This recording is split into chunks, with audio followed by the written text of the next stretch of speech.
Hello, welcome to the third session in the series of ancient art. Now we will discuss Egyptian art. Egyptian art marks a new beginning, but in history there hardly appears anything entirely new. One epoch in history, due to various factors, gives way to another. The succeeding epoch takes within it many things from the previous one and adds to it many more things of its own, which makes itself a distinct one from the past and future as well. However, due to the absence of historical evidence, we fail to reconstruct the transitional phase from the Neolithic past to the historical present of the Egyptian art and culture. The battle scenes depicted in the Spanish-Iberian Levant rock paintings of the Mesolithic provides certain clue to later developments which culminated in the Egyptian civilization. Battle as a theme and dynamic movement as its features, the Mesolithic paintings not only express a new approach to art, but also a fact that the life was ridden with conflict either within or between clans or tribes. Conflict begins to emerge. At the same moment, life begins to have an organized structure. Shortage of food in one group and its excess accumulation in another must have been sufficient reason for robbery, which made it inevitable to develop warfare on the one hand and on the other fortification for a stronger and larger social unit than loosely gathered group in the past. The fortification at the Neolithic site of Jericho near Jerusalem bears a testimony to this historical evolution.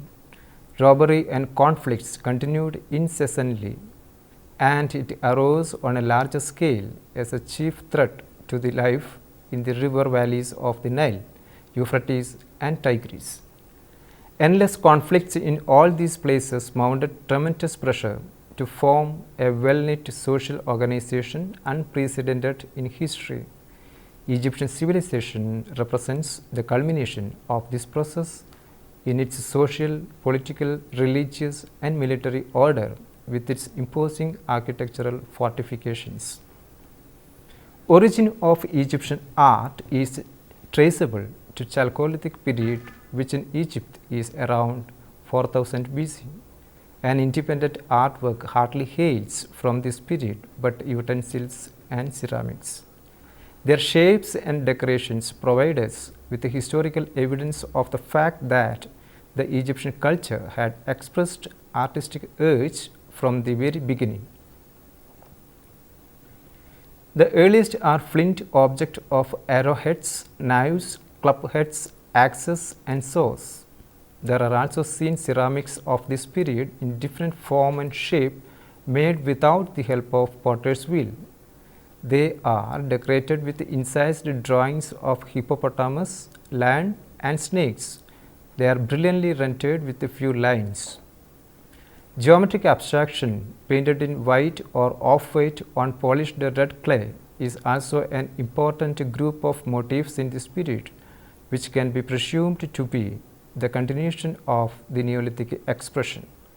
Later, birds, ostrich, flamingos and animals are added to the repertoire of motifs. However, no large-scale painting has come down to us from this period. The earliest example is a fragment of a wall painting in the Hierakonpolis temple of 3200 BC.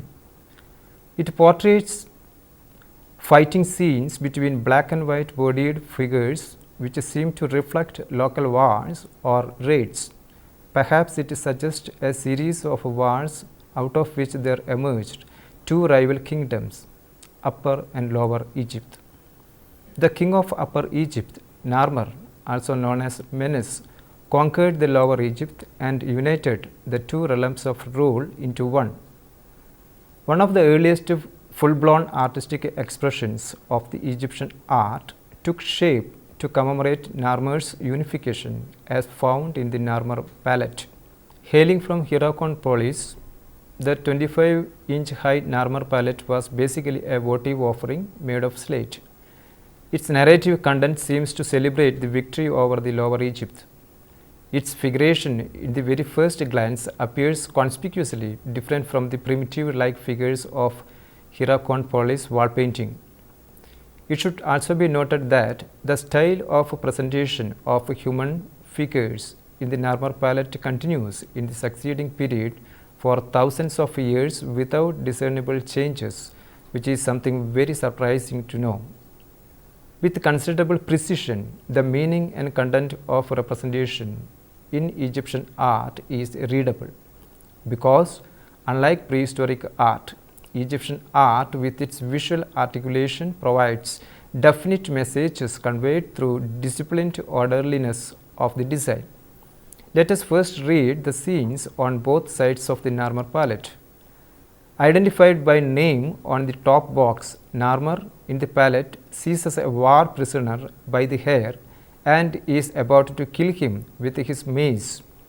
Two more defeated prisoners or enemies are placed in the bottom register. Facing the king in the upper right, there appears a bit of picture writing. A falcon standing above a cluster of papyrus plants is holding a hook attached to a human head. These images are in fact meant to repeat in symbolic form what is explicitly conveyed through Narmer's killing act. The head and papyrus plants stand for Lower Egypt, while the falcon is Horus, the local god of Upper Egypt, appears victorious over Lower Egypt.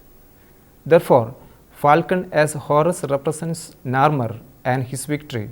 Further, it is interesting to note that Narmer's palette may not be taken for the real fight, because the enemy is already conquered and the slaying as represented in the palette is about a ritual performed after conquest. It is evident from the fact that to sanctify his ritual act, Narmer has removed his sandals and the court official behind him carries them. We can see the same details reappear on the other side of the palette as well. It clearly indicates that the slayer is performing a ritual killing by standing on holy ground. The reverse of the palette shows the barefooted king marches in solemn procession to inspect the decapitated bodies of prisoners lying in the extreme end. Here too, we can see the heroic deed of the king reappears, but again in symbolic terms. The bottom register represents Narmer as a mighty bull trampling an enemy and knocking down a citadel. The symbolic meaning becomes clearer if we note the fact that a bull's tail hanging down from his belt is shown in both images of Narmer, and it was to remain a part of pharaonic ceremonial garb for the next 3000 years. However, we fail to decode specific meaning associated with the central figures of the long-necked animals and their attendants, which no longer reappears in Egyptian art henceforth. However, if we keep a close eye on the decorative animal motifs of the small votive palettes preceding the Narmers, we would be able to infer certain meaning of the long-necked animals. The tradition of a magical animal was in vogue in the late prehistory. The magical animal came to be identified with the symbol of totemic clan. Egypt remained faithful to the totemic worship of magical animal, as it adumbrates in its cult of Apis the bull, Hathor the cow, Horus the falcon, etc.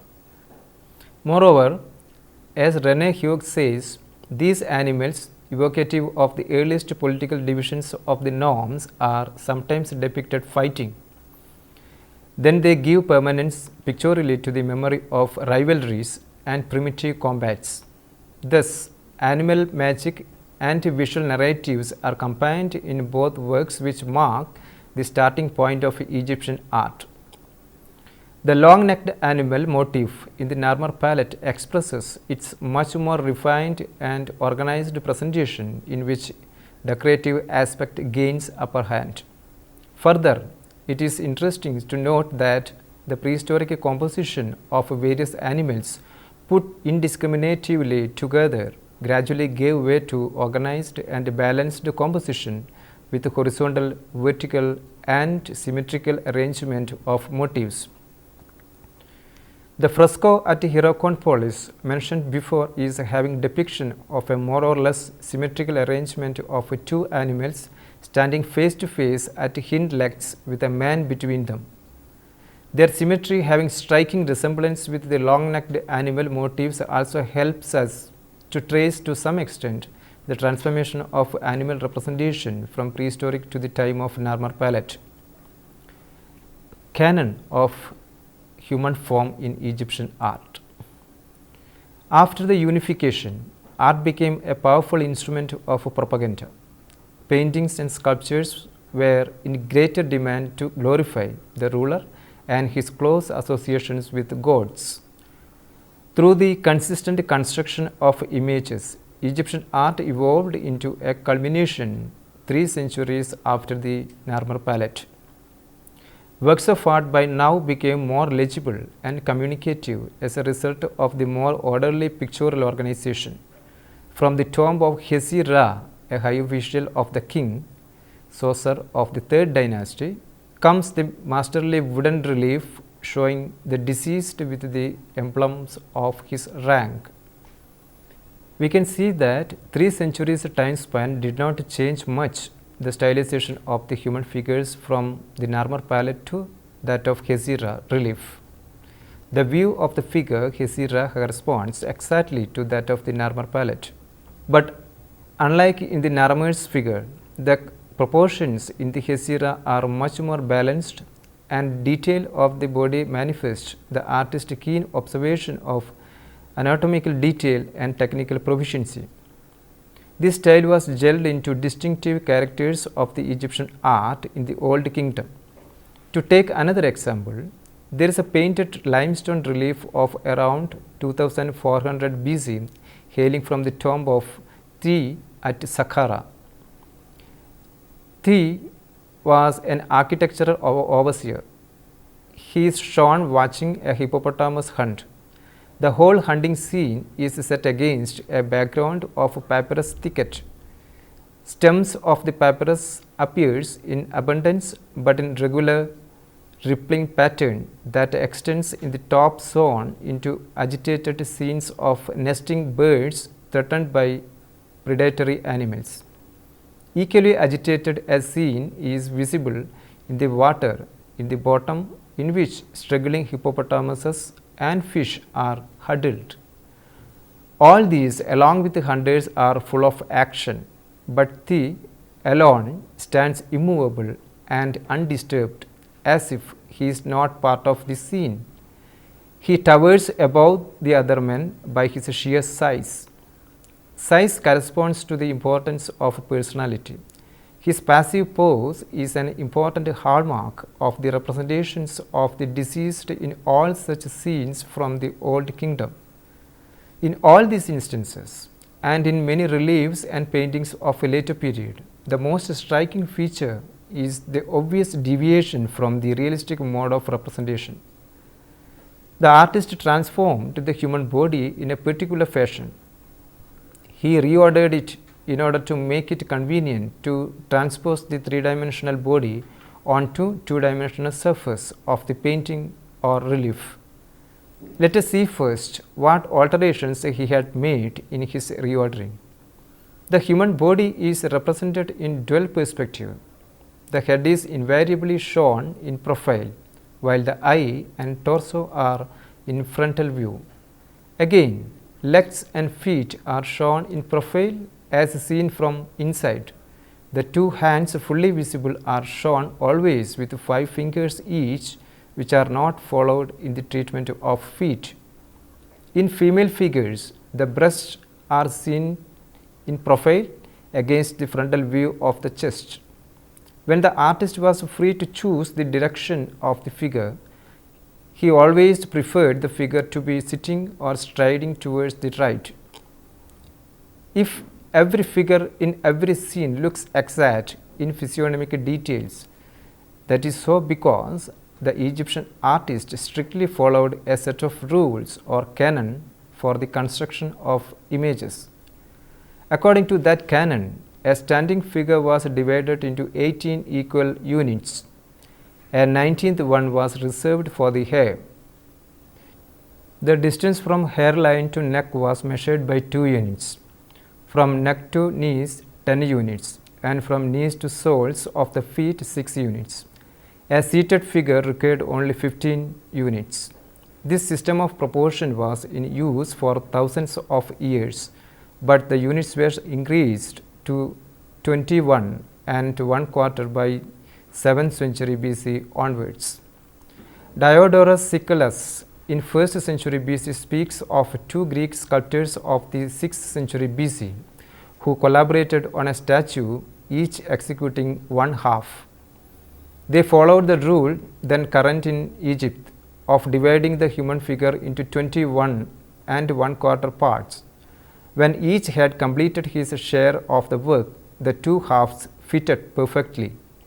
Whether this description refers to a real event or not, it accounts for artistic practices based on mathematical precision and its infallibility.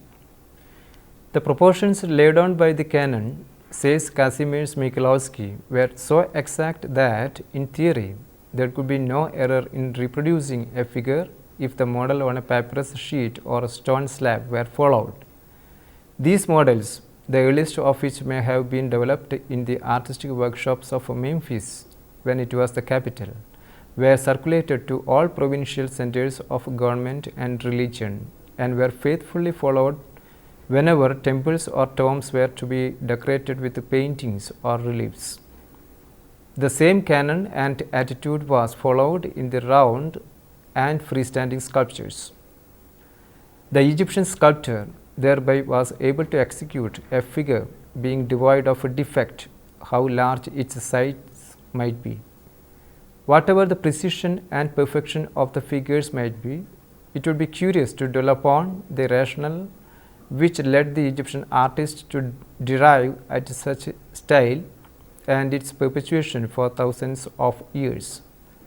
We can see first of all that the 3-dimensional aspect of the object or human figure is strictly reduced to the 2-dimensional of the picture surface, and through which the flatness of the image is stressed.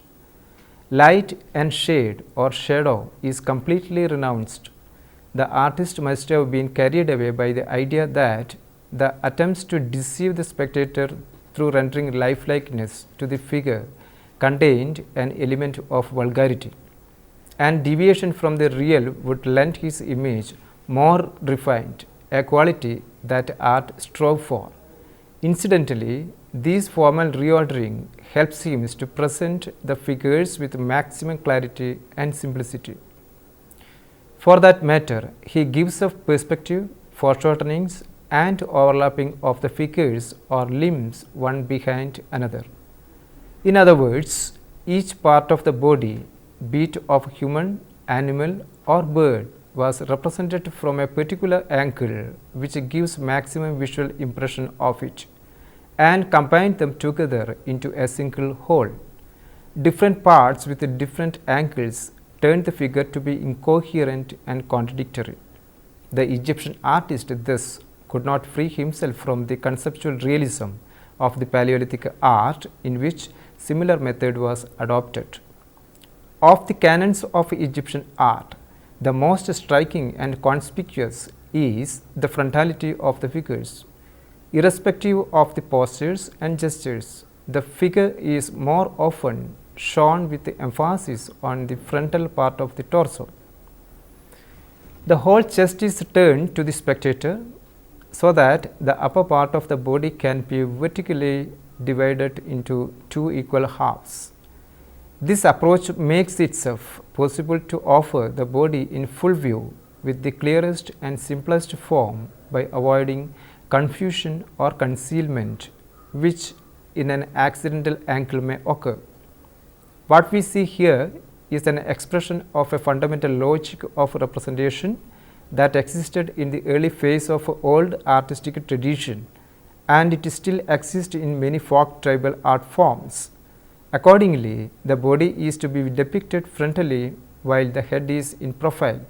This arbitrary arrangement goes more in conformity with logic than with visual appearance of the body. It is more faithful to the idea of an object, here it is body, than with the visual appearance seen from a particular angle.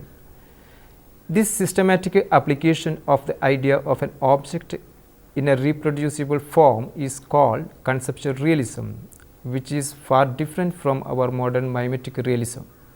As we have seen, the Paleolithic paintings of animals bring us the first expression of the conceptual realism. Lack of technical skill in rendering human body in different angle may not be the reason for employing the frontality, because in many instances figures are shown in various angles with convincing realism, especially in the figures of common folk engaged in various works. Moreover, even in certain periods in which canon was not strictly imposed, the representations remain embedded with the technique of frontality, but invariably with the kings.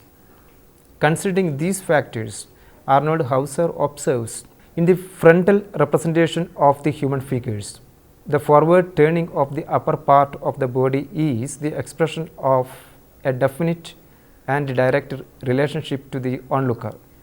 Paleolithic art, in which no kind of notice is taken of the public, also knows nothing of frontality. Egyptian art, on the other hand, makes a direct approach to the respective subject. It is an art which both demands and shows public respect. Its approach to the beholder is an act of reverence. All courtly and courteous art, intent on bestowing fame and praise, contains an element of the principle of frontality, of confronting the onlooker. This becomes more meaningful when we take into account another fact, that Egyptian art strictly followed certain rules. Accordingly, gods and pharaohs are always segregated from others by easily identifiable poses and expressions. They are mostly represented striding or seated in the formal poses they assumed during their rare public appearances. High-ranking officials are also shown in striding and seated poses, but in a different way. Their body is not idealized, emphasizing the layers of fat on the body. They are treated more in realistic terms, and the lesser dignitaries were frequently shown with sagging flesh, prominent bellies and thick legs, but in a dignified hierarchic posture carrying a staff. The well-known wood sculpture of a village mayor, the Sheikh el Beled, vividly exemplifies all these features. The discussion on Egyptian art cannot be confined to a single session. So, we will continue the discussion in the next. Still, we will have a few words on what we have discussed so far. Egyptian arts starting from 3200 BC marks a new beginning with clearly readable images and figurative style. The style and narrativity continues for coming thousands of years. The invariable style was rooted in these strictly prescribed canons of human forms. The canon was formed with the idea of representing an object or body with maximum clarity. Therefore, the frontal views of the body is mostly applied, with the heads and legs are in profile views. The same canon to some extent bears the influence of the Paleolithic idea of representation. The canon in certain cases was also let loose, especially in the case of common folk. Here are some questions that you can attend.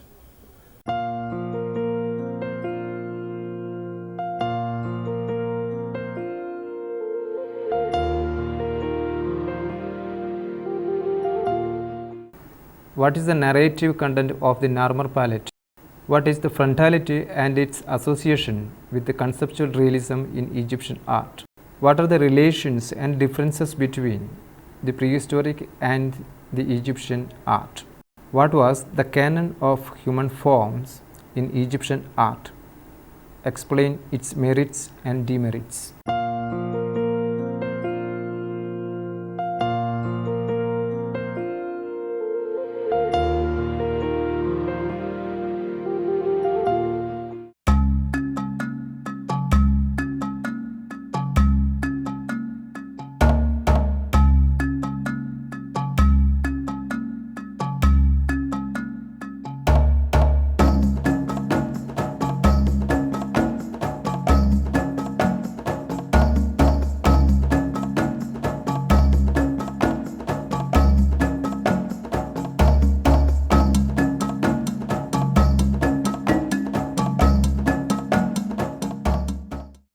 We will meet again in the next session. Till then, goodbye.